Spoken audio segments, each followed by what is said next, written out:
On the 25th of January, 1891, Theo van Gogh died at the age of 33. Just 6 months earlier, his brother, Vincent van Gogh, had also died, leaving behind an astonishing collection of artworks that were almost completely unknown.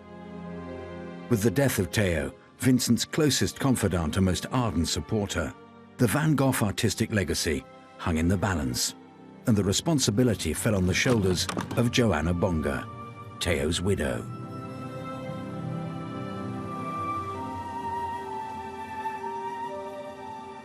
This was a great act of faith. She may only have met this very difficult person, her husband's brother, 2 or 3 times in her life, and yet she determined to keep together this legacy of painting. She did it with great tenacity, and also found skill with lending pictures, allowing pictures to be bought, so that slowly and then increasingly quickly the fame of Vincent began to spread.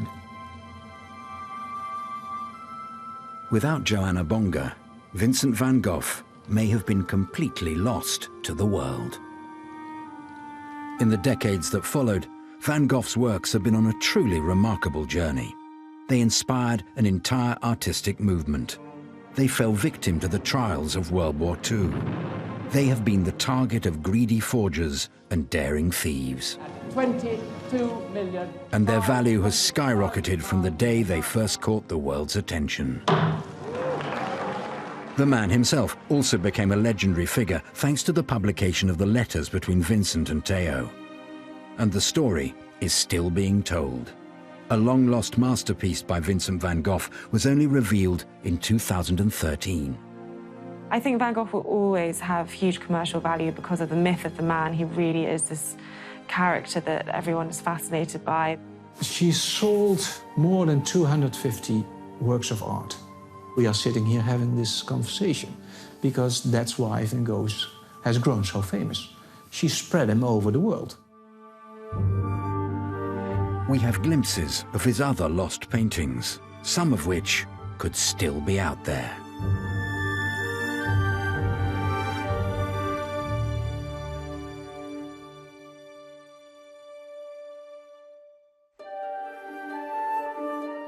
Joanna Bonger had only been married to Theo van Gogh for 2 years when he died. With his passing, she had inherited almost all of Vincent's works. But as a young widow with a newborn son to care for, she was in a very precarious position. She had the assistance of her art-loving brother Andreas, but even he didn't appreciate her new collection of masterpieces. You could have your own room at home. Mother could help with the boy.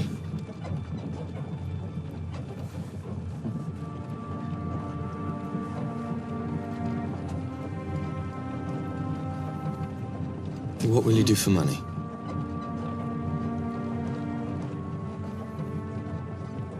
Joanna was a middle-class Dutch girl, sister of a friend of a Dutchman living in Paris who was in the Van Gogh brothers' circle. She was a very educated woman. She worked as a translator in the library of the British Museum.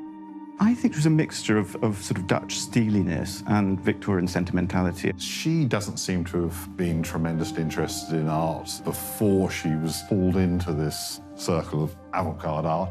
In the very first letter Theo wrote to Jo, and Vincent was in the hospital in Arles, he wrote, "We must keep the memory of my brother together, don't you think? Shan't we, darling?" he says. So before being married, she knew that she was part of the game. I'll teach again, take lodgers. I'm not going back. Besides, Mother doesn't have room for all the paintings. Nobody would think any less of you for selling. She seems to me to have been a rather serious-minded, intellectual young woman who took her responsibilities seriously and who really took on this project of posthumously conserving the reputation of Vincent van Gogh. She was the person who championed Van Gogh after his death. I think she really saw herself as taking over the mantle from Theo, who was his main support, both commercially and emotionally.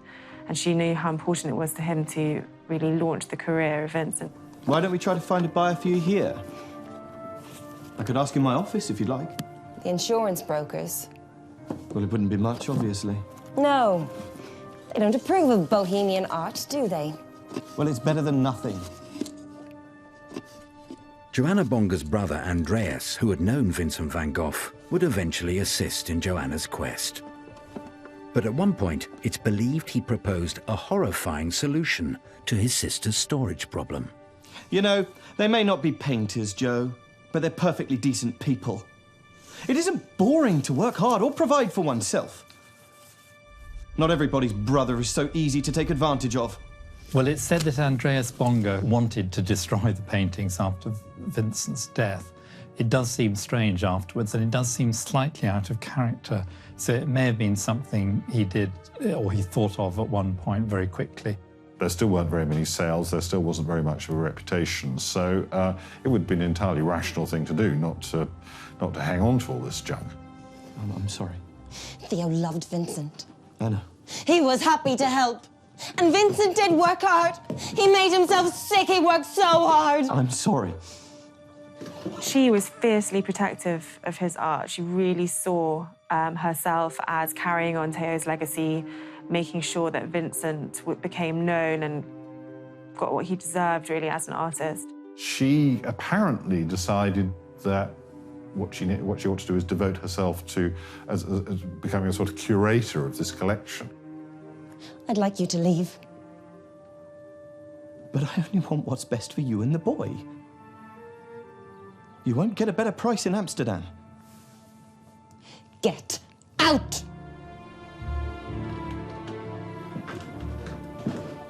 Vincent was a genius. Theo knew. I'm not selling.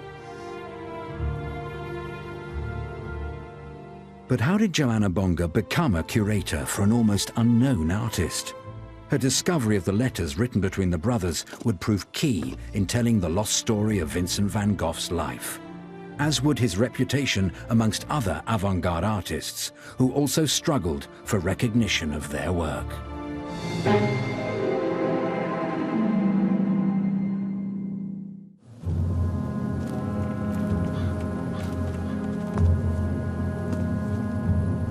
In 1891, Johanna Bonger was left widowed at the age of 28 with hundreds of artworks by her troubled brother-in-law, Vincent van Gogh. There were no obvious buyers for the paintings, as Vincent is only thought to have sold one picture during his lifetime. The Red Vineyard was purchased by the neo-impressionist painter Anna Bock. Vincent may not have had any real commercial success, but he was very appreciated by the other avant-garde artists of his era. This reputation he developed would prove a starting point for Joanna's quest, as would her discovery of the letters that Theo and Vincent wrote to each other that brought Vincent's story to life. She found them in a kind of bottom drawer. They were living in Pigalle at the time, her and Theo. And of course, she, poor woman, was widowed very young, and she was left with nothing except 200 Van Goghs. She said, every week I saw the yellow envelopes coming in, and Theo put it in the cupboard, and she got letters too from Vincent. But she said, I only want to publish the letters after his work will be known. So she waited, and she did it on purpose. And I have a very strong idea that she waited until the mother of Vincent and Theo died. So it was not too complicated for this old mother. I think there's something like 700 between the two boys. Most of them are from Vincent because he threw Theo's away. The great one where he says, I'm going to sign my pictures Vincent because the French can't pronounce Van Gogh. You know, that kind of thing. They're wonderful letters. She was so aware that when she married Theo, she got Vincent too. That was part of it. Vincent had lived in Paris with his brother Theo from 1886 to 1888. When the city was still enthralled by the work of Impressionist painters. And Vincent had begun to ever so slightly make his mark on the art world. As soon as he arrived in Paris, and thanks to Theo in part, he did meet all of the avant-garde artists. And in fact, before he left for Arles in the south, the last artist he went to see was Georges Seurat. And we know that Gauguin was coming to admire him, but it remained a very marginal kind of enthusiasm. Another of the great artists of the era who admired him was Toulouse-Lautrec. He even made a pastel sketch of his friend Vincent in 1887. He'd spent 2 years living in Paris. Almost everything we know about Van Gogh's life comes from his letters, and that was the one time when he was living. He was actually sharing a flat most of the time with his brother Theo, so there was no need for him to write. So there are very, very few letters from those 2 years. Although the exact details may not be known, what is for sure is that it was in Paris that Vincent's style of painting changed dramatically. He'd been influenced by the Impressionists of the era, but also by Japanese art. He was ahead of his time, though many of the tendencies in terms of very bright color, in terms of decorative patterning, in terms of self-expression in the way he did it, were coming to be valued in the avant-garde. But before he could make any real name for himself in the world artistic capital of Paris, Van Gogh moved to Arles in the south of France in 1888. We sometimes think of him as an isolated figure, working away in the south of France with little contact with other artists. But in fact, when he was in Paris, he was right in the heart of things. And actually, one of the reasons he left Paris was he found it too exhausting. It was in Arles that he created his best-known works, including the sunflowers. His most commercially successful work now was made really in the last part of his life. I mean, when he died, a lot of the paint wouldn't have been dry on the sunflowers, and that thick impasto paint would still be wet. So there really wasn't much of a chance for him to be promoting his work, and I don't think he was that kind of person. He wanted to be in the South, just working frenetically as he did. The pictures that we see as attractive and full of life and bubbling with enthusiasm at the time were rejected and seen as just too avant-garde. 20 or 30 years later, things that he had intuited about fragmentation. So if you look at the surface of a Van Gogh, it's very clearly made up of fragmentary brushstrokes. And there are all sorts of fallings apart going on, including mental ones. That would have been very unfashionable in the 1880s. People wanted synthesis. I think people relate to it now just because it's highly emotive. It's subject matter which feels its nature as portraits, but in the colours and the marks and the vibrancy of it, it's almost mythic. By sort of 40 years later and after the First World War, people were aware of a world that was fragile, and they found that in Van Gogh's paintings, you know, sort of strident, anxious colours and flickering brushwork. Had he lived another few decades, I suspect he would have become very marketable, but he died just too soon. It did then take a few generations for a wider public to appreciate those values. Whilst in the south of France, Van Gogh had stayed in touch with two other struggling artists of the era, Émile Bernard and Paul Gauguin. In his letters to them, he even included sketches of the paintings he was creating in Arles. It's one of the things that's given Van Gogh such a fame, because the letters give a marvellous insight into his art.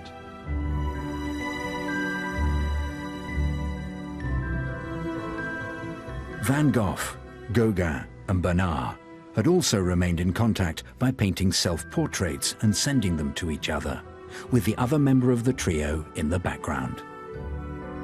If you look at the museum, you see some paintings by Gauguin and by Bernard. Why are they there? Because they were exchanged.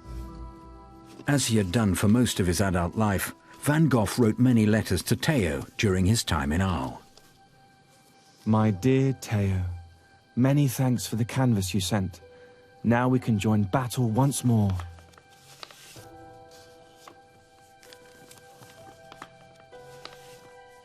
My dear Vincent, your new consignment arrived yesterday evening. The painting is truly remarkable. I have rented a room in Montmartre which you'd like. It is small, but overlooks a little garden full of ivy. Jo sends her warm regards and a smile from the little one. I remember you insisted a great deal on me getting married. You were right. Van Gogh's attempt to start an artistic community in the south of France did not end well, though. He had checked himself into the asylum at Saint-Rémy, where he painted many more of his best-known works. I do so wish you would tell me how you feel.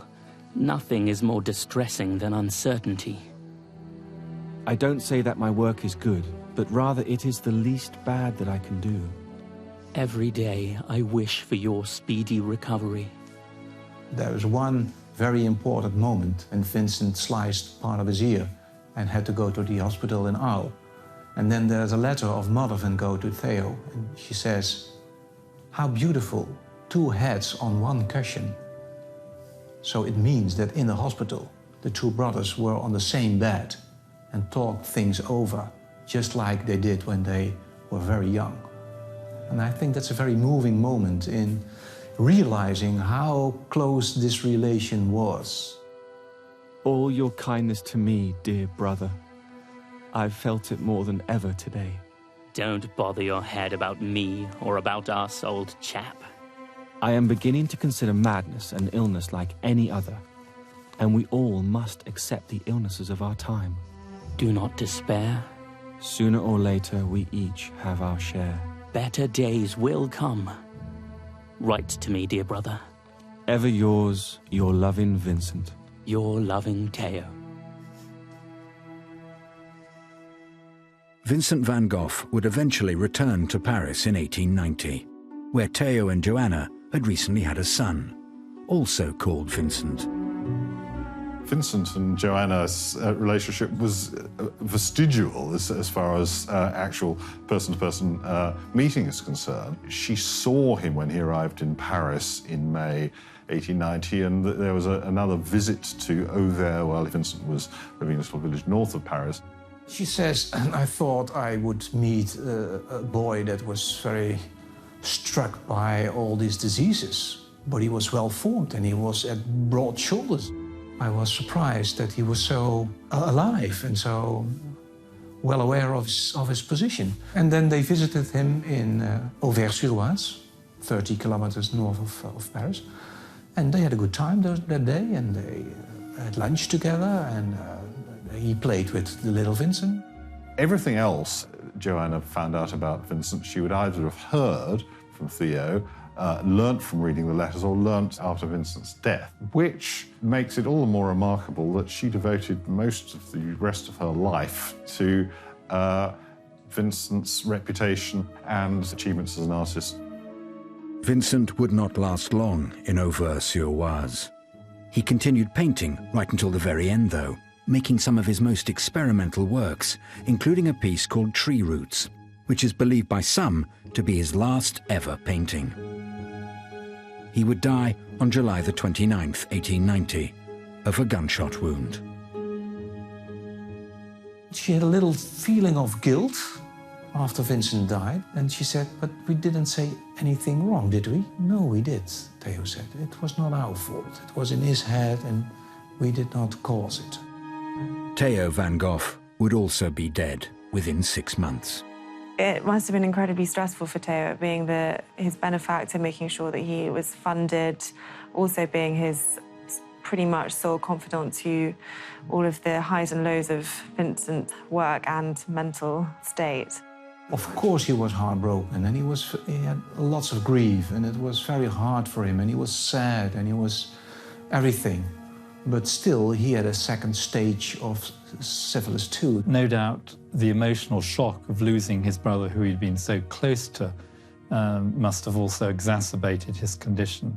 Within a few months, he went totally mad. And if you want to have an uncomfortable night, read the report of the doctor of Theo, because it was a very hard time for him. Following the death of her husband and brother-in-law, Joanna had to make use of the limited reputation Vincent had built up amongst his fellow artists.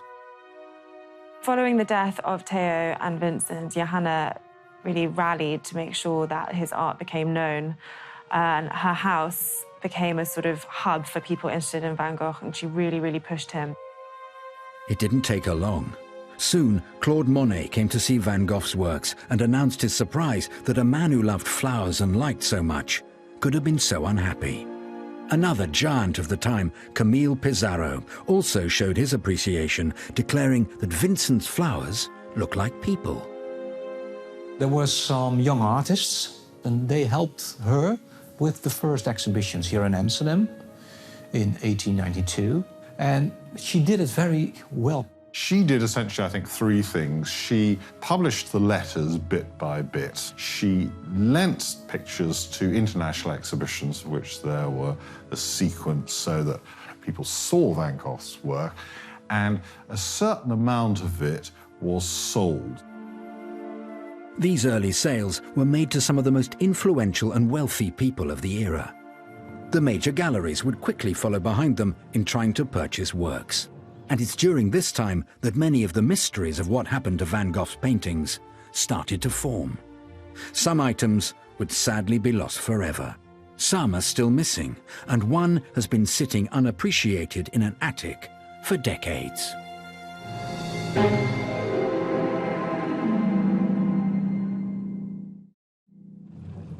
Johanna Bonger wasted no time in presenting the works of her brother-in-law, Vincent van Gogh, to the world. She arranged numerous exhibitions and loaned the paintings to various galleries. And it wasn't long before buyers soon came knocking on her door. Joanna had works from the entirety of Vincent's career, but it was the sunflower paintings that would unsurprisingly prove the most popular. Possibly the very first buyer of Vincent van Gogh's work after he died was the celebrated French writer Octave Mirbeau. In 1891, he purchased both the Irises painting and the Three Sunflowers painting for a mere 600 francs. In 1894, Emil Schuffernecker, an avant-garde artist himself, started collecting Van Goghs when he purchased one of the series of sunflowers. Amazingly, he chose to alter the picture by stretching out the canvas on all sides and painting in the gaps himself. Hugo von Schude, the director of the National Gallery in Berlin, was also taken by the sunflowers, buying one of the series for himself in 1905. The painting has remained in Germany ever since. But it was in 1908 that the most determined collector emerged. That year, Helena Kroller-Müller first acquired this early painting by Van Gogh, titled Edge of a Wood, and it would begin a long love affair with the artist. Helena Kroller-Müller was a very, very wealthy person, one of the wealthiest persons in Holland at the time. When Helena went to Paris, she did not buy little bags, but she did buy Van Goghs, just having them 5 at a time or 10 at a time. She mostly, but her husband also was buying. In the beginning, she started buying one and one, and then they went to Paris to auctions, visiting artist studios, and there is one weekend she bought 5 Van Goghs. Together, the Kroller-Müllers managed to purchase 91 Van Goghs, making it the second largest collection in the world, and eventually the centerpiece of the Kroller-Müller Museum. It was very obvious that in the Netherlands, she was the wealthiest collectioner at that moment. For her, Van Gogh was the greatest artist that there had been, and he was sort of the start of modern art. And she was also very interested in him because he was painting and drawing social themes, and she was a very social conscious person, so that attracted her too. Helena Kroller-Müller's support played a key role in developing Van Gogh's legacy, but surprisingly, she had no contact with Johanna Bonger and bought her paintings from the first dealers in Van Gogh's works. That's quite surprising because Jo had the paintings, and if you see with a kind of U-turn what went from Jo to Helena Kroller-Müller, that had everything to do with the fact that Helena Kroller-Müller was a very, very wealthy person, and Jo was a very convinced social democrat. And I think the characters of the ladies were not that close to each other. She was also played a very important role in that because she showed her own collection. She gave it in loan to other exhibitions, both nationally as internationally. And Jo Bonger also gave her collection. They both were very important in making him so famous and so well known. Johanna Bonger would marry again in 1901. Her new husband, Johann Cohen Gottschalk, was also an artist and painted portraits of her. but she would be left widowed again in 1912. She went to live in New York City soon after World War I broke out, and it was during this terrifying time that she first published the letters of Vincent and Theo. They sold very well. It was during the First World War, and people think that's the wrong moment to publish letters like that. But on the contrary, during wartime, people are more attached to literature or to very important things that were happening in the past. After World War I, Joanna returned to the Netherlands, where she continued to work on building Vincent's legacy. She loaned out the sunflowers to another artist called Isaac Israels, who used them as the backgrounds for his paintings. Israels also painted portraits of Joanna, with whom he had once had a brief relationship. Isaac already knew Theo when he lived in Paris and visited him there. And he was a well-known painter here. He painted a lot of impressionist things in cities, very well-known in Amsterdam. Jo and he met each other, and they liked each other very well. They liked each other very, very well. We have the diaries of Jo still, and there is a line, and she says, I was at the studio of Isaac Israels. We played with fire. And then 2 lines are cut out. Very interesting. And I think the only one who could have done this was her son, Vincent.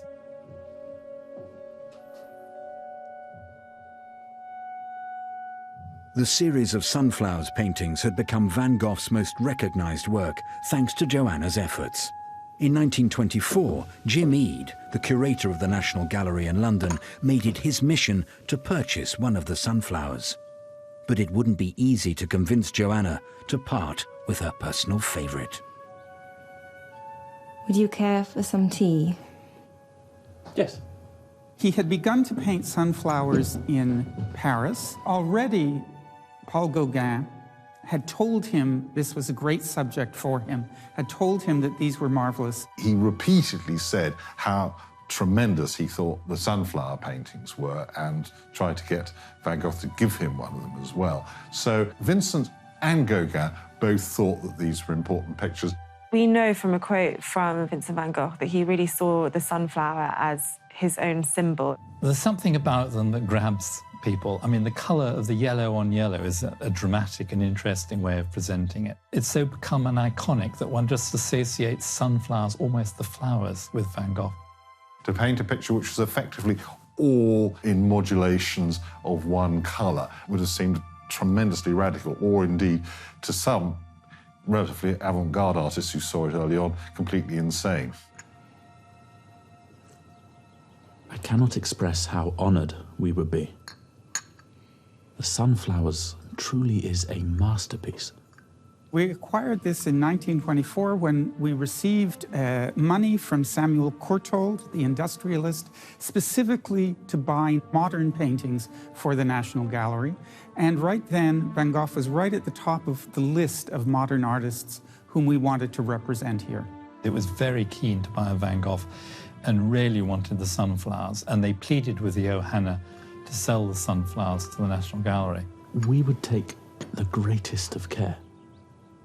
There's a couple of letters from her which are very moving. She says that she's seen the painting every day during her life, or her adult life, and she didn't want to part with it. She knew that it was important and she wanted to hang on to it. I think she had a connection with it and knew that Theo did too and wanted to keep it. It's not for sale. I understand. Jim Eade at that point was one of the few people in Britain who really knew about modern art and could speak authoritatively. What he said to Johanna Bonger, in my understanding, was that we are the National Gallery. If this artist is to be represented here, we really need a picture of the highest achievement. Jim Eade's persistence would eventually prove worthwhile in the end.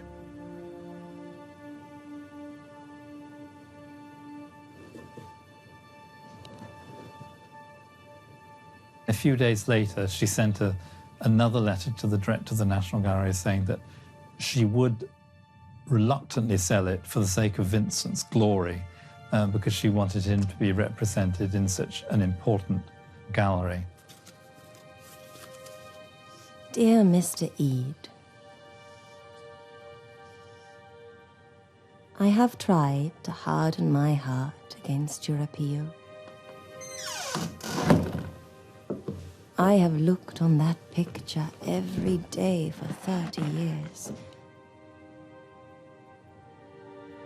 I could not bear to part with it. It was really the kudos and importance of that gallery that made her think this is really going to set in stone Vincent as a titan of the 20th century. I have come to realize that no other picture could represent Vincent in a more worthy manner. He would have wanted it to be there in your gallery. It's interesting that Van Gogh actually had lived in London earlier in his life when he worked as an art dealer when he was in his early 20s, and he loved going to the National Gallery. So it's very nice that his sunflowers have ended up there.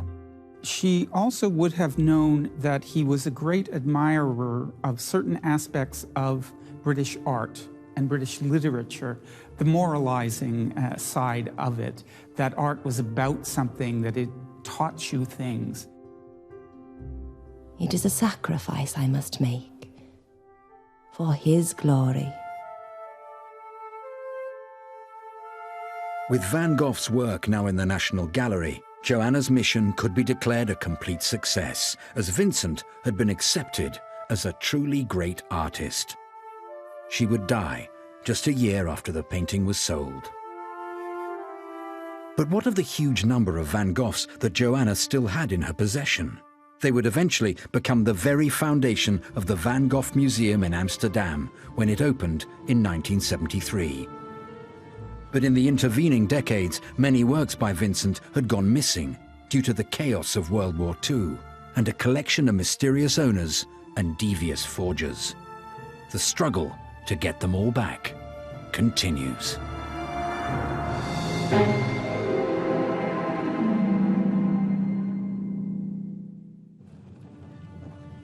Johanna Bonger, the guardian of Vincent van Gogh's legacy, died on September 2, 1925, soon after selling the painting of 15 sunflowers to the National Gallery in London.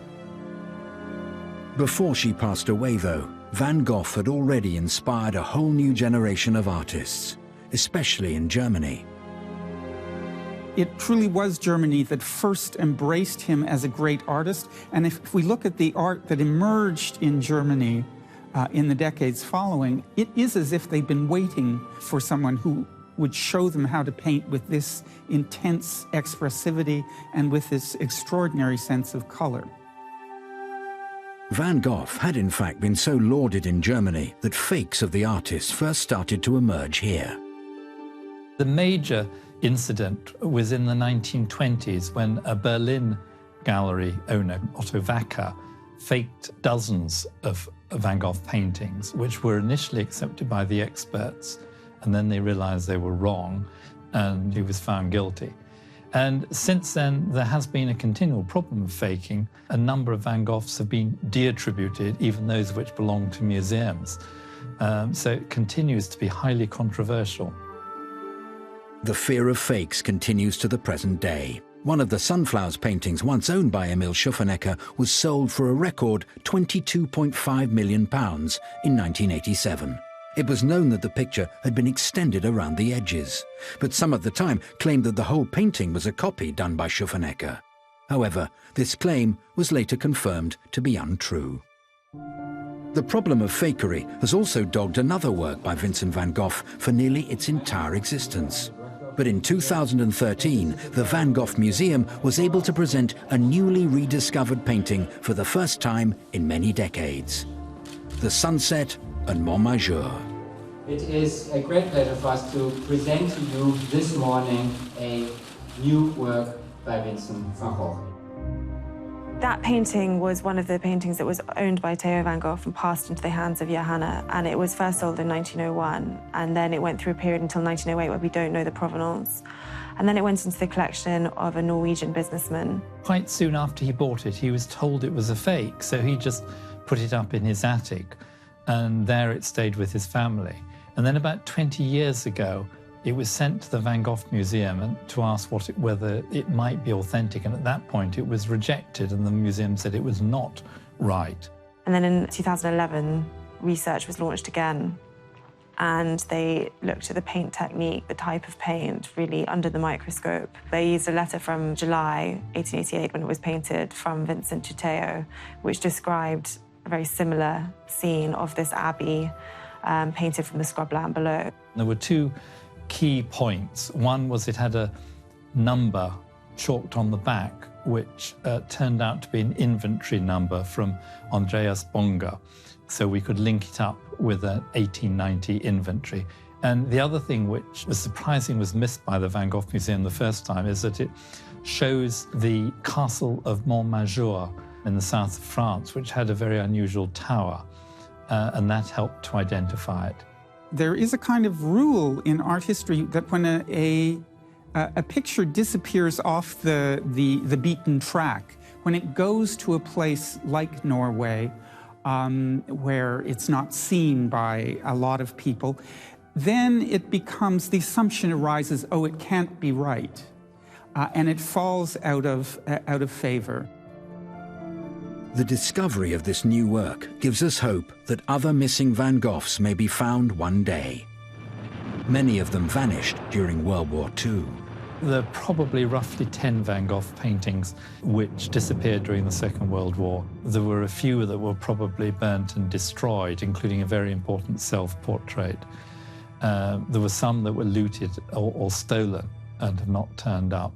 One of the lost Van Goghs, which I personally would most like to see, is the picture of the painter on the road to Tarascon. That is a picture of Van Gogh himself walking along the road which led past his yellow house out into the fields.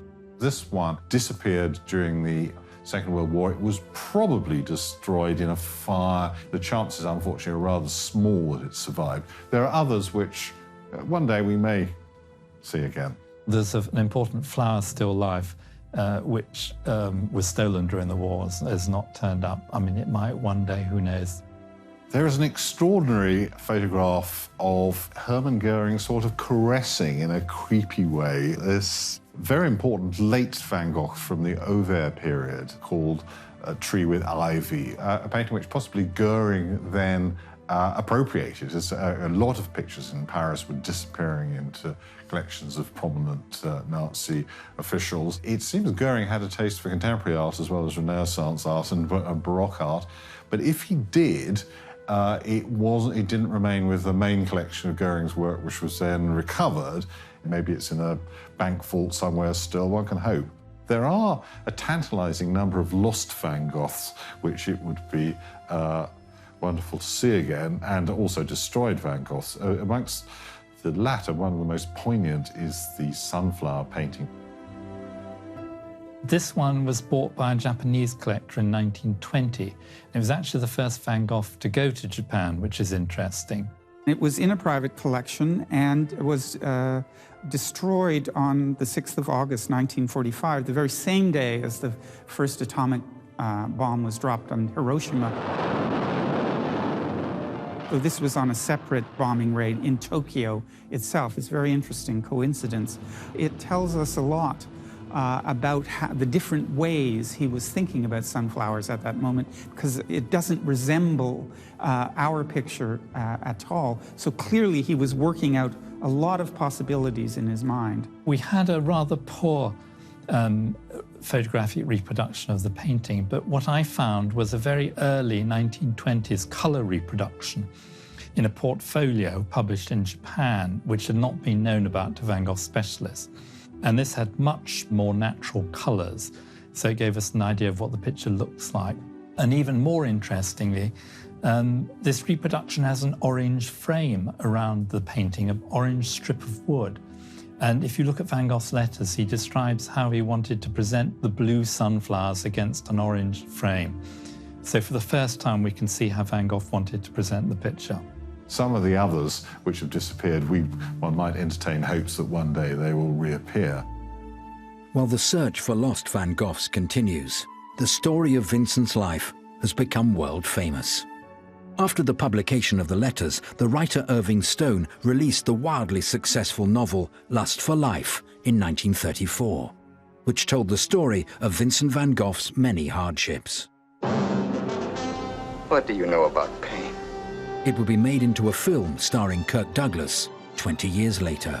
Let me talk to Kay for as long as I can keep my hand in this flame. Vincent!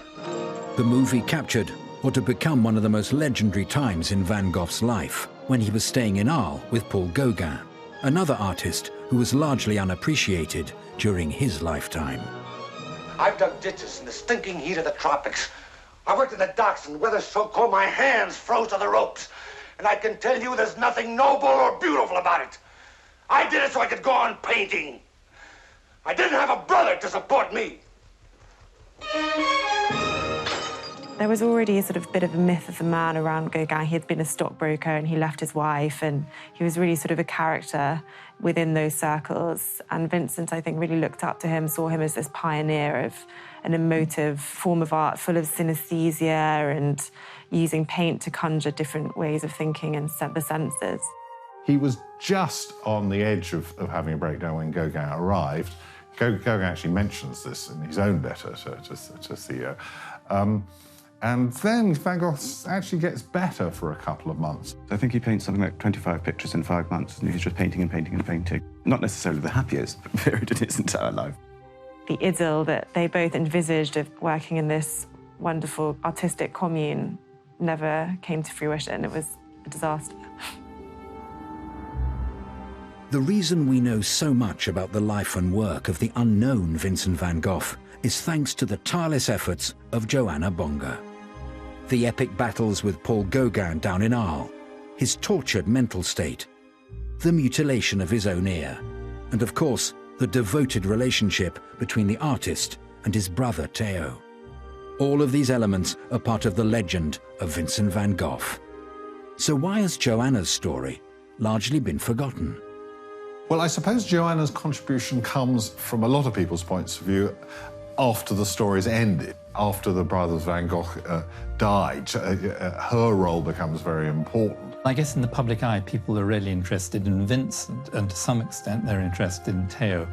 But Joanna was further away from them and didn't know Vincent well. She sold more than 250 works of art. Because she has sold them, that's why Van Gogh has grown so famous. I think it's certainly true that her name, Johanna Bonger, is not as well known to the general public as she ought to be, because what she did was on an heroic scale in assuring this legacy and assuring the fame of Vincent. She spread him over the world. But still, she had about 600 works by Van Gogh, many drawings, 200 paintings, and about 200 pieces of art of other people. The paintings went to the Van Gogh Museum in the 1970s, so everyone just assumes they've been in a museum, and I guess for that reason she's not well known. It's quite possible that Van Gogh would have been completely forgotten without Johanna Bonger, because there would have been very, very few works surviving. She did play a very important role. Without her, so much of the material wouldn't have survived. Vincent, he said, people will only understand my portraits 25 years after, and he was right.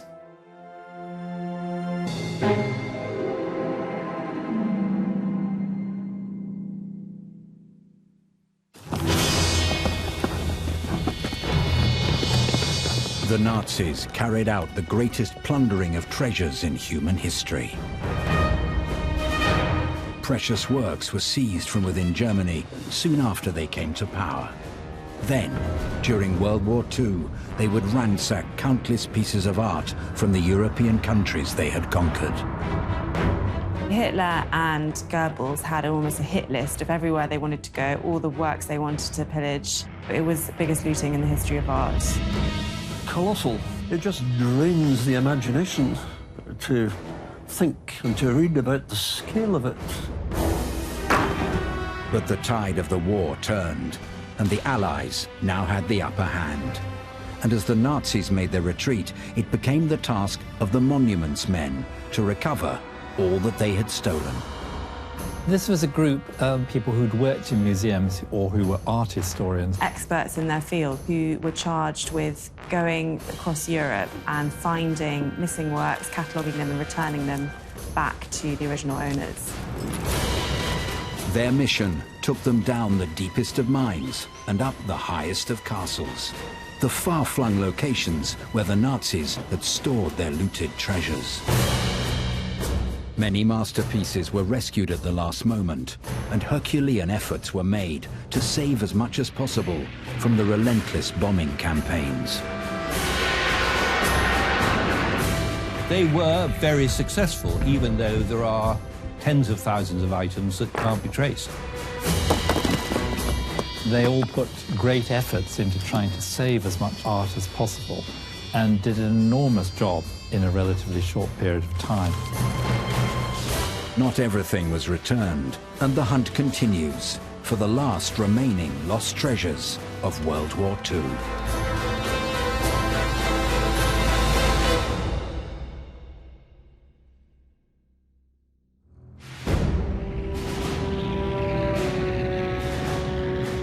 The Monuments Men would be formed in 1943, 10 years after the Nazi looting of art began.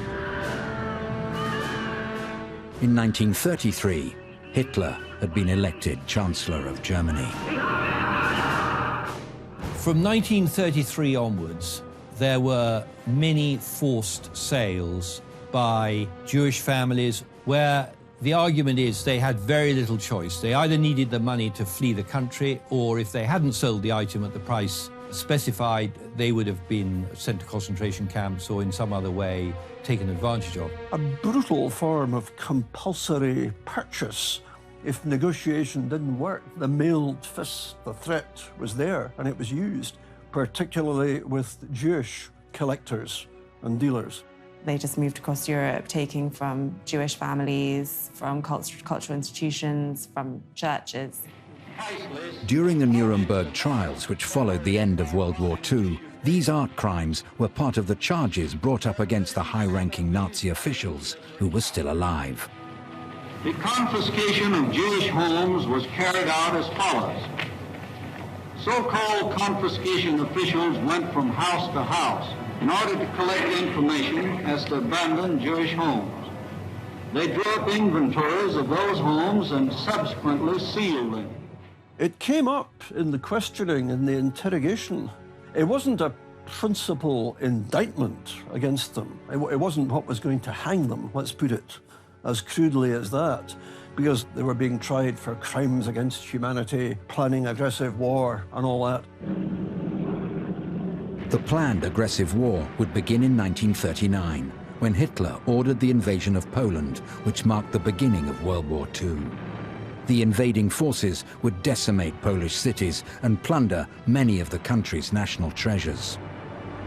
In Krakow, the Czartoryski family had one of the finest collections of artworks in the world.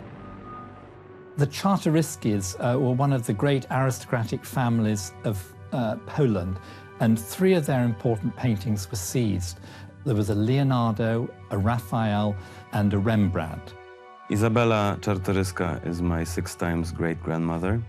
She travels around Europe and meets many greats of her time, Rousseau, Voltaire, Benjamin Franklin, and she starts a museum in her palace. Isabela's eldest son, he travels to Florence and Rome, and with the advice of his younger brother, who is my ancestor, they acquire the Leonardo da Vinci painting and the Raphael. And they give it as a gift to Isabella, because every mother deserves a Leonardo da Vinci. The Czartoryskis had attempted to thwart the invading German army by moving the paintings outside Krakow to a country house, where they were hidden behind a false brick wall. However, they were unable to stop the Nazis from discovering their location. Augustyn Czartoryski decides to move the collection from Krakow to one of his estates, but then decides it's too close to the Russian front and moves it to my great-grandfather's house in Pełkinie. Very soon the Gestapo turns up and they take the artworks. It was a very calculated operation by the Nazis. These priceless works of art would soon be found in the possession of the Nazi official Hans Frank. Hans Frank, totally, irredeemably brutal German governor of most of occupied Poland. He was an avid collector of art treasures, which he looted comprehensively from Poland. Dr. Hans Frank, who was a close personal friend of Hitler's, took those 3 works, which were, #1 to Hitler, and hung them in his castle in Wawel. They knew exactly what they were doing. The Nazis have appointed art historian Kajetan Müllmann to go around Poland and in search for artworks, among them the collection of the Czartoryski Museum. Müllmann, a degenerate, brutal man, but an art historian in his own right, who was an active advisor to the Nazis in Poland and in the Soviet Union as well. There were 2 factors that influenced what he did and what they did. One was utter racial contempt for Poland and for the Poles. They thought they had no right to a cultural inheritance of their own. And Hans Frank was simply greedy. He wanted it for himself. With the Nazi invasion and ransacking of Poland, other European nations took great precautions to protect their works of art. The National Gallery in London sent almost all of its collection to far safer locations in Wales. The Louvre in Paris also emptied its contents out of fear of Nazi seizure, a fear that would be realized when German forces invaded in May 1940. Not only were the Germans hiding the looted art, but also the Allies were quickly moving things away as the Germans approached and occupation happened. So the Mona Lisa actually moved 6 times between different chateaux in the French countryside, almost being chased. With Paris and most of France under Nazi control, Hitler and his high-ranking officials had access to an enormous number of precious artworks. In Paris alone, about 20 confiscation officials confiscated more than 38,000 homes. Looted artworks were stored at the Jeu de Paume Gallery in Paris, and at the heart of this systematic confiscation was Alfred Rosenberg. He was appointed with Hitler's approval after the fall of France to coordinate the appropriation of art from occupied Western Europe. Rosenberg was a Hitler protege, a dogma idealist, theorist for the Nazi cause. And he was put in charge of the seizure of art in Paris, much of which Hitler wanted for his own museum at Linz. Rosenberg was one of the Nazi officials prosecuted at the Nuremberg trials, where his own reports of the looting that he relayed to Adolf Hitler were used against him. I beg of you, my Führer, to give me a chance during my next audience to report to you orally on the whole extent and scope of this art seizure action, which will be used as a basis for this later oral report, and also accept 3 copies of the temporary picture catalogs, which too only show a part of the collection you own. He was ruthless in the way that he went about it, and helped himself to quite a bit as part of the operation. Rosenberg then closes with this touching tribute to the aesthetic tastes of the Führer, tastes which were satisfied at the expense of the continent, and I quote, I shall take the liberty during the requested audience to give you, my Führer, another 20 folders of pictures with the hope that this short occupation with the beautiful things of art which are nearest to your heart will send a ray of beauty and joy into your revered life, unquote. Rosenberg was in charge of the ERR and the Jeu de Paume. Now, there were other generals like Goering and so on who were trying to get their share of the booty. The leading Nazi officials had begun following Hitler's example of relentless art collection. The Führer had audacious plans for his own purpose-built museum. But the seized paintings in Paris that he hadn't claimed for himself were highly sought after by Hitler's deputies. But little did they know that there was a quiet spy amongst them who was noting down all they were up to.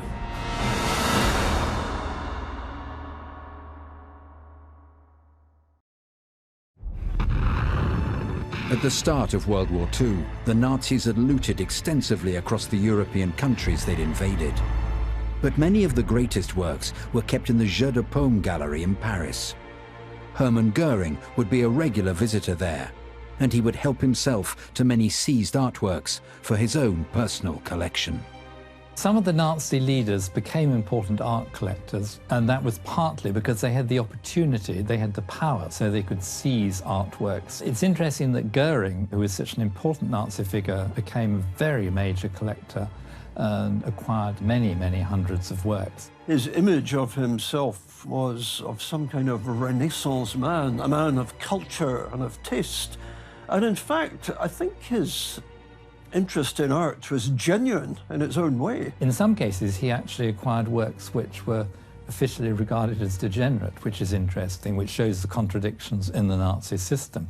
So Goering, for example, acquired a number of Van Goghs. He had the maximum of temptation and the maximum opportunity to appropriate what he wanted.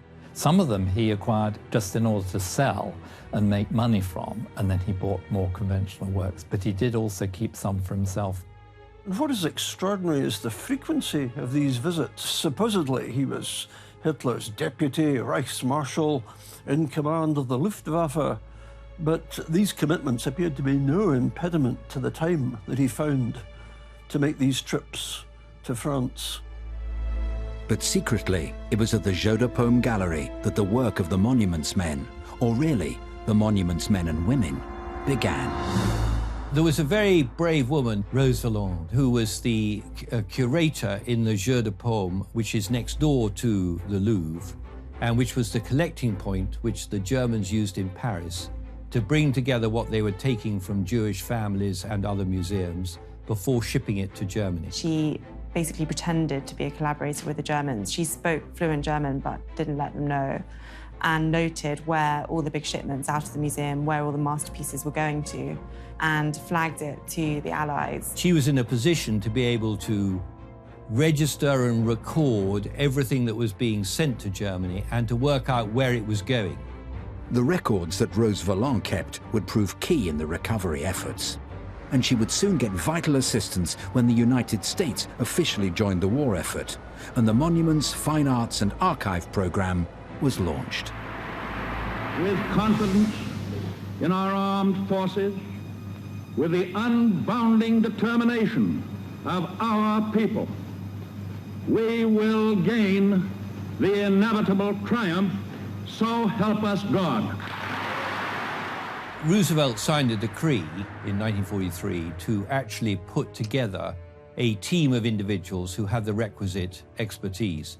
Now, there's always a big problem when you're doing something like this as to how much military credibility the individuals have to have and how much art history credibility. They weren't normal troops. Obviously, they were sent out to work with the Allied forces, but the average age was 40. They had no fighting experience, so they really were not in their comfort zone. An art historian on the battlefield who can't talk with credibility to a field commander will not get what he needs. And somebody who's not an art historian won't know what to do. Altogether, there were several hundred people who'd worked in museums or who were art historians who worked for the Allies during the war, and they accompanied soldiers at the end of the war. It was originally a United States initiative where the learned societies in America who'd heard about looting in Europe said to the US government, we must do something about this. And they also were aware of the fact that there would be a danger of looting by Allied soldiers who were getting into what had been German-occupied territories. It was always going to happen. It was always going to be part of the, if you like, the moral agenda of the Western Allies to make such restitution as they could to countries that had been looted, despoiled of their own artistic inheritance in the way that occupied countries were. There was every incentive to set up an organization which became multinational, i.e. there were French, Polish, and eventually, of course, German people involved in it, in order to try and safeguard what had been moved or stolen, and they were very successful. The task was a gargantuan one. The American army claimed at the end of World War II that they had located around 1,000 sites, repositories, of what had been hidden away. And did they have the manpower to sort that out adequately or to prevent more of it being stolen and stashed away? I don't think we know for sure, do we? Two of the most important figures in this new force were George Stout and James Rorimer. Rorimer worked at the Metropolitan Museum of Art in New York and was a very important art historian. He later wrote his memoirs as his time as a monuments man. People like Stout and Rorimer were very important art historians and conservators. They were among the leading monuments men. To put together the expertise, you must put somebody in charge of those people who has real military clout with the command and indeed the knowledge tactically to be able to know what is safe and what's not safe and how they should progress. George Stout was an ideal figure to help lead this new group, as he was one of the few members to have experience of wartime, having served in World War I himself. And he returned to the battlefield of Europe once again, soon after the D-Day landings. The monuments men would have to make their way across the continent, hunting down secret locations where the Nazis stored their stolen treasures. And the first locations they found were deep mines that the Nazis had to abandon in their hasty retreat. One of the earliest discovered was the copper mine in Siegen, Germany. Cooper says the crowds booby-trapped the entire place. Could walk right into one. Bring the whole mine down on top of you.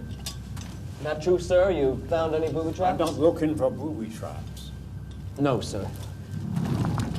The Germans were worried for the safety of artworks. They were worried about Allied bombing, so the paintings and artworks were moved from the cities to safe places, initially in the countryside, and it was then realized that the safest place to keep them was in an underground mine. How many tons of rock do you reckon are above us right now? About 1 million, I'd say. It'd be quick, wouldn't it? All these mines were used to store art when the bombing was clearly a major threat. In these mines were put, in Germany, the items which were going to go to the Führer's museum and so on, and also items particularly from France, which came from the collecting point in the Jeu de Paume in Paris. You don't worry much, do you, sir? I'm worried now. About booby traps? No. About moisture. Actually happened quite late, before 1945. They started moving pieces across and storing them deep in the mines. And there were thousands of tunnels within it, so it really was a case of it was very difficult to find. There were large cavernous spaces underground where the artworks were stored. It was reputed that at the end of the war, the Nazis had ordered that the mine should be blown up. But fortunately, this didn't happen, and it was liberated by American forces and the monuments men. I think the sheer scale, volume, and beauty of the items that had been taken really amazed not only the commanders but also the troops. And that is what led to everybody understanding what a huge operation the Germans had got into in order to strip Western Europe, and that is without talking about most of the stuff which they took from Russia and Eastern Europe, much more of which was destroyed. The monuments men needed to move fast to rescue any more stolen treasures from the endless mine shafts and castle corridors where they were hidden. Hitler had issued the Nero Decree, which threatened to destroy all of these looted works rather than let them fall into the Allies' hands.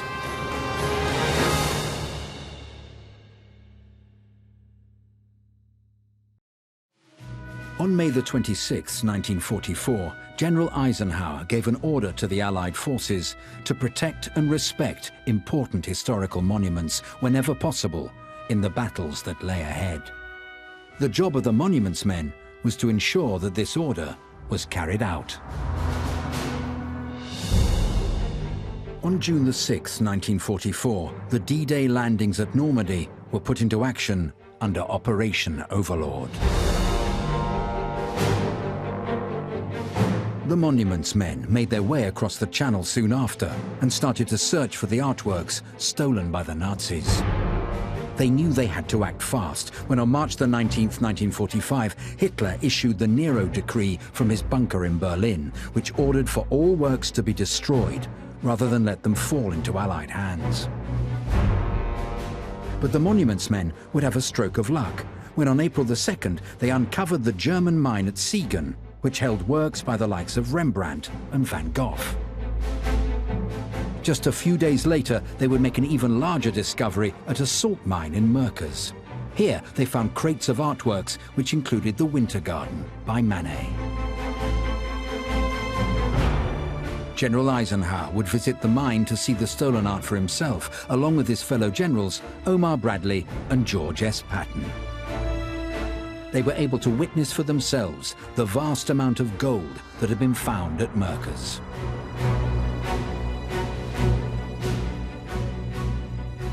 A salt mine, a hiding place for a Nazi hoard of gold bullion, currency, jewels, and other forms of wealth. Officers of the American Third Army make an inventory of the treasures which had been removed from Berlin to the Merkers depository.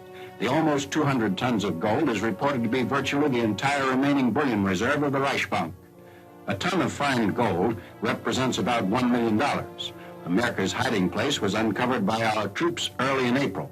I mean, it's interesting that General Eisenhower, who had a war to fight, chose to be photographed with the artworks which had been recovered. And it was quite a public relations coup for the Americans to show that they had rescued and saved these artworks at the end of the war. Suitcases contain a variety of valuables. It's discovered that the Reichsbank had been buying gold wedding rings, gold teeth, and other loot taken by the Nazis from their innumerable civilian victims. I remember talking to other soldiers from my own regiment who were in Germany at the time. And of course, everybody looted what I would call trophy military kit, you know, swastikas and so on were taken. There were very strict rules about not taking anything which was needed by the German civilian population. We helped repatriate a Bible back to Italy, and there were many cases like that. Valuable works of art are included in the treasure hoard. Approximately 400 rare paintings are found. Removing the Merkers salt mine hoard takes 24 hours.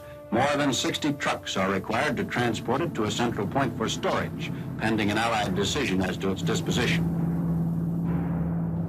These books were found by our staff in connection with the group of U.S. Army people who have assembled these objects of art and are now in the process of returning them to the rightful owners. And the great advantage of salt mines is that they're completely dry.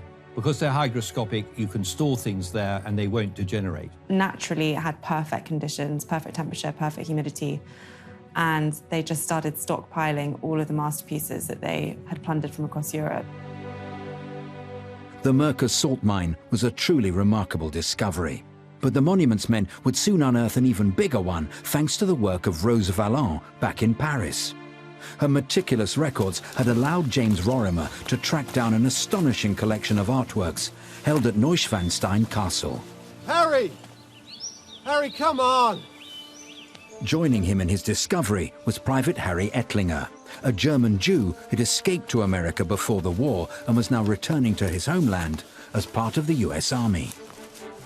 At the end of the war, there was this big effort by the Monuments men to repatriate stuff to the country from which it was taken, to make certain these items went back to their original private owners.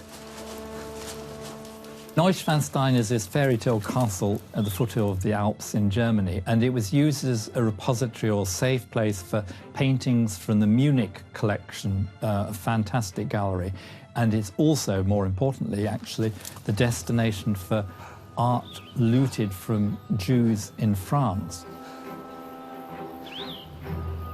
Neuschwanstein Castle, although it looks medieval, was actually built in the 1860s, and it wasn't finished, which meant that it had lots of space, unfinished rooms that adjoining corridors where they could store multiple pieces of artwork. The tower's over 300 feet tall. In the wartime, there were racks along all of the walls which were absolutely filled with paintings. So there were thousands and thousands of paintings in a series of rooms. Then there were the rooms in the main castle itself. Over 300 of them, spread over 6 floors. I think there were over 21,000 pieces of art stored there. 21,903 pieces of art.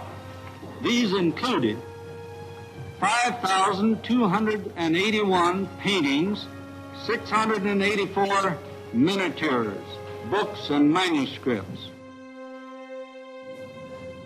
It's like something out of a fairy tale.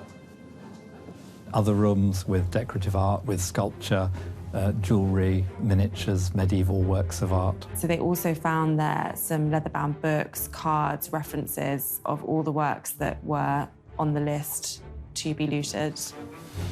Paintings, jewelry, rare books and prints, stacks of furniture, all shipped in from Paris. Gold? Only 2 rooms full of it. But the real treasure is right through here. Well, it's fortunate that the Germans, who were meticulous record keepers, but even so, in the chaos of 1945, anything could have happened. The records of what they had taken were found with the items themselves. A Nazi catalogue of their theft. 20,000 records. Where the items came from, who they belonged to. And you're going to translate it.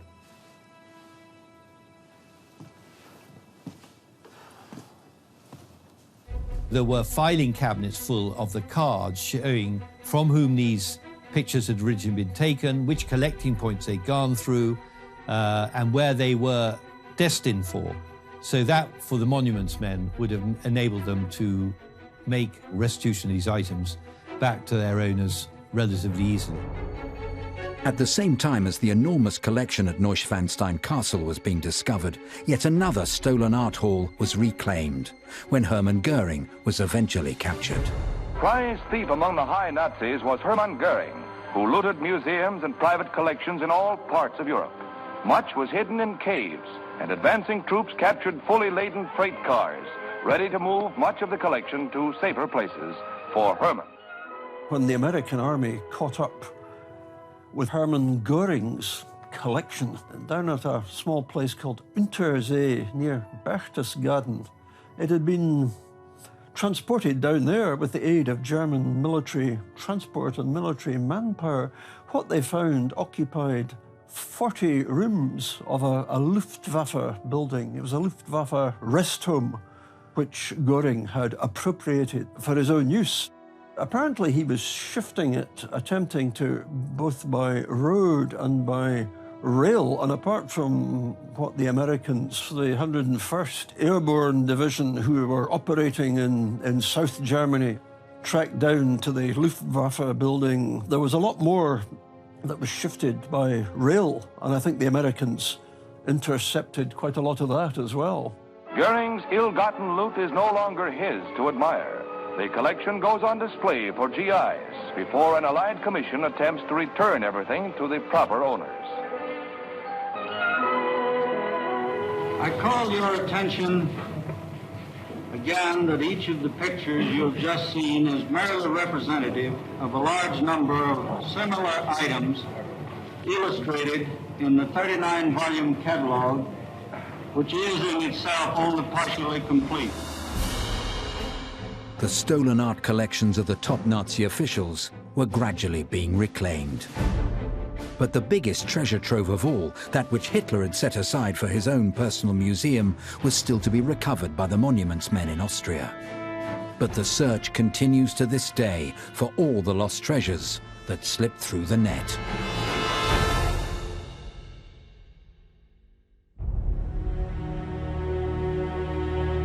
In May 1945, the net had closed in on the leading Nazi officials and their stolen art collections.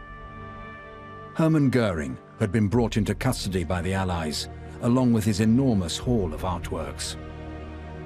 And Hans Frank, the governor of occupied Poland, had been captured by US forces near the German-Austrian border.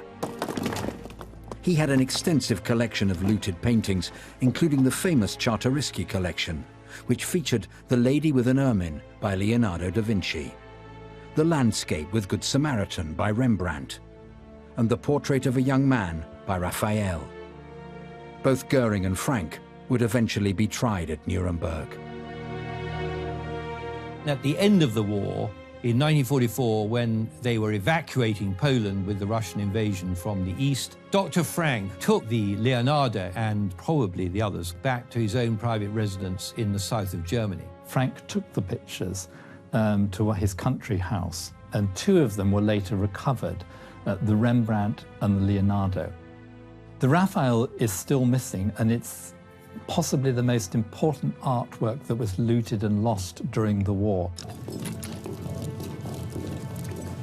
It's right down here, sir. Frank insists he didn't steal them. Says he was just safeguarding them.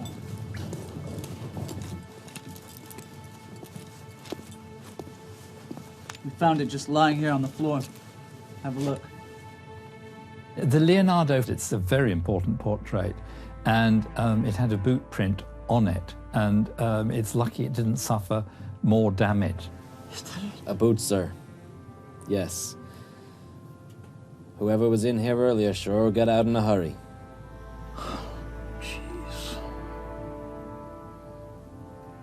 There's a famous photograph of it on a railway platform, and fortunately the painting survived in relatively good condition considering its checkered history during the war, and it's now one of the most important Leonardos. It's been estimated that over 800 objects are missing from the museum, and among them the Raphael. The Raphael is still missing, and it's possibly the most important artwork that was looted and lost during the war. Portrait of a man, and many people think it's actually a self-portrait of Raphael. Sadly, only one was never found, Raphael's Portrait of a Young Man, and that was last seen at Wawel. And there have been some supposed sightings of it. There was speculation that maybe after 50 or 70 years, it might turn up somewhere when supposedly the case expires. There were thoughts of it being locked in a bank, which then got proved to be a hoax. So it's largely thought now that it is missing. We have no evidence of what happened to it, and it's just possible it might turn up in someone's attic at some point. The Raphael painting may be the most famous missing work from the Czartoryski collection, but many other great pieces of art have still not turned up. This 15th century work by Italian artist Norocchio de Landi is still missing, as is a work called Saint with a Book that was stolen to order for Hitler's private collection. Hans Frank and Hermann Goering's stolen caches of art had been recovered, but the greatest collection of all had been assembled for the Führer himself. He had plans for his own purpose-built art museum in his hometown of Linz, and its vast contents were being stored in a salt mine elsewhere in Austria. There was a great sycophantic effort by senior Nazis to suck up to Hitler. And one of the things they did when they put together these items which they confiscated in France or other countries was then to record them in leather-bound volumes for him, and eventually those leather-bound volumes would have presumably been part of the inventory for the Linz Museum. And then some of those volumes were discovered by the monuments men.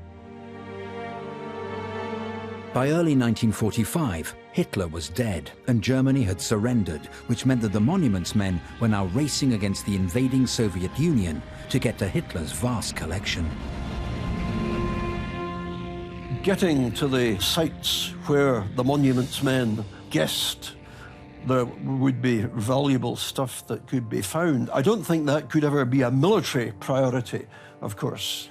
They had given up in Berlin by March 1945. It was really an unadmitted deal that the Soviets were going to get to Berlin first. But as the byproduct of ultimate military victory, there came access to the sites. The monuments men were on their way to their final target, which held the biggest treasure trove of all. Their mission thus far had seen many successful recoveries, but much had been lost forever in the fighting. In Florence, Italy, bridges that had been designed by Michelangelo had been blown up by the retreating German forces. And in the Battle of Monte Cassino of 1944, Allied bombing had brought the centuries-old abbey to ruins. It was a fanatically defended and almost impregnable German position on the way to Rome if the Allies were to advance up Italy. Monte Cassino was the pivotal position they had to take. There was no question about that. But the price, apart from the lives lost, was the destruction of the abbey. Prior to the onslaught of the Allies on the monastery, the Hermann Göring SS division offered its services to the Benedictine abbot of the monastery to shift from the monastery's cellars. So they shifted something like 100 truckloads of stuff, priceless stuff, from the abbey's cellars, shifted it north to Spoleto near Rome. And needless to say, some of the shipment found its way to Hermann Göring's personal collection. Bombing campaigns had also caused huge damage to the Campo Santo building in Pisa. Dean Keller of the Monuments Men did everything within his power to rescue what he could amongst the ruins. But there was danger of a truly catastrophic loss of works occurring if the Monuments Men didn't get to Altersee in time, where Hitler's collection was being stored. The Nazi in charge of the mine was planning on blowing the whole thing up. The Gauleiter in charge, when he received the so-called Nero decree from Hitler, which said that everything was to be destroyed, that order was, of course, countermanded by many local commanders and countermanded by Speer in relation to things like the bridges in Berlin. So 90% of the Germans knew that that was a stupid order. But this guy, who was a dedicated Nazi, he tried to destroy everything in the mine by planting bombs in it. What happened eventually, he planted 6 bombs in the mine. Those bombs were removed by the miners and his own troops. And then 1 bomb was blown up at the entrance to make it look as though all of them had been exploded. And that was really to fool their commander. When the Monuments Men were able to make their way into the Altersee mine, they were astonished by what they found. Hitler thought of himself in a bizarre way as a trustee for the German people of an art collection that he could build up thanks to the opportunities that war and victory provided. In the Altersee mine were some of the best works which Hitler himself wanted for his own collection. Later on the Swan, the Vermeer Astronomer.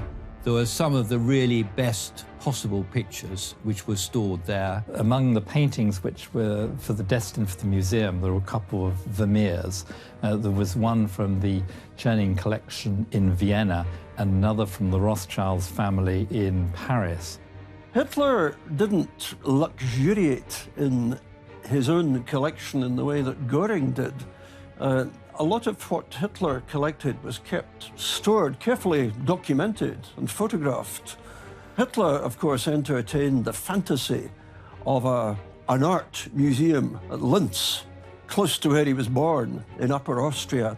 We have these images, and in fact there's photographic proof of Hitler, even in the final days of the war, poring over the grandiose architectural plans for this museum in Linz. This is typical of the important works of art, the masterpieces, which was seized by Hitler for his grandiose museum.